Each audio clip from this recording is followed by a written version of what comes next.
The last 3 months have been very reflective. There have been days that I've fully just not gone out of bed.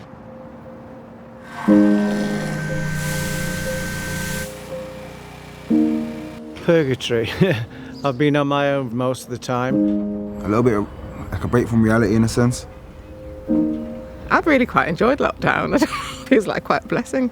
I'm more worried about other people. I'm very concerned. There are young people who are making the transition from school. For them, catching up is going to be really hard. My daughter's 8. I went into her bedroom at 11 o'clock one night and she was sat watching Newsnight and I said, "What are you doing?" She said, "Oh, I'm just counting how many people have died today." I don't think anyone was really prepared for the effect that it would have on children's mental health. Before this, I was out of the house sort of 8-9 hours a day, so I only got to see her for about half an hour a day. And I've got to see her grow up in a way that I would never have seen otherwise. Today's first day opening back. We supply a lot of the churches, the weddings, the parties. Obviously, they shut down. We're responsible for a lot of the meat that's catered at them events, so we was worried. Coming from a country like Italy and seeing the government acting so well and caring about their people, I cannot get my head around why this wasn't happening here.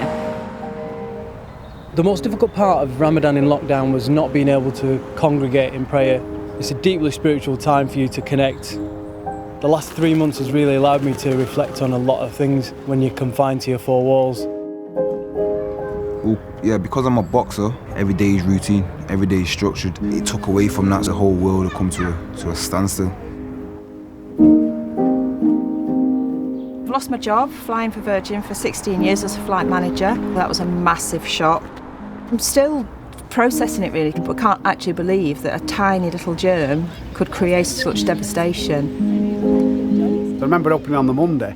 It was really quiet, and Tuesday was even quieter, then Wednesday didn't take a penny, so I thought, now it's time to shut.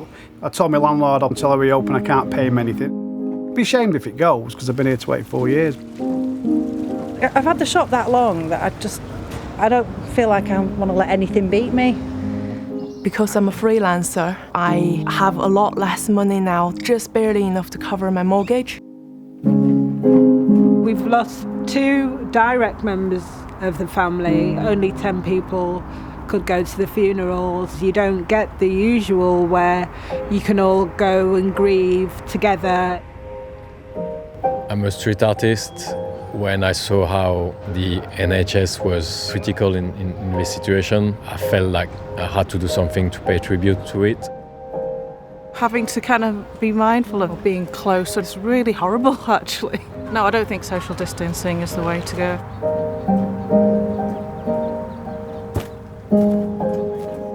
It's quite hard to only ever see my parents on a screen. I came out in January to my family.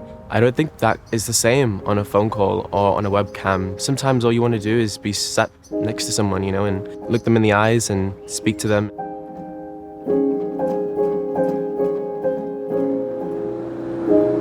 I'm lucky, man. I'm thankful to have a garden. Being forced to stay in, and that can do like mad stuff to a mind state, can't it? It's definitely been testing. I've had a few bouts of depression that I had to deal with. Being inside those 4 walls forces you to face those issues head on. Yes, I am very worried about my future. I'm queer, I'm disabled. We're about to enter another global recession. I already struggle to find work, and you know, we've got an increasingly f***ing fascist government. Being single in lockdown's a bit of a bitch. I've probably been sending quite a few desperate messages, speaking to exes when I shouldn't be. Yeah, 2020, lockdown, and they just shut the pub down. Flipping hell, man. England is f***ed. I do think there's hope for the future. Hopeful, that's subjective, or what's hope? A change of consciousness, most definitely. I think that's something that we'll be looking back at. We have to recognise the issues that we're aware of before they actually become issues that directly affect us. There's no point in looking back. I'm treating it as a kick up the backside to start a new adventure. It's a really amazing point in history. People should have broadened their horizons in this time. I'd like to think of it as the new normal. That's what I've been calling it. It's a tomorrow that's considerate of what we've been through and the past, but it's also a tomorrow that's looking at the future. I'd like to believe that it's been one big learning curve for everyone.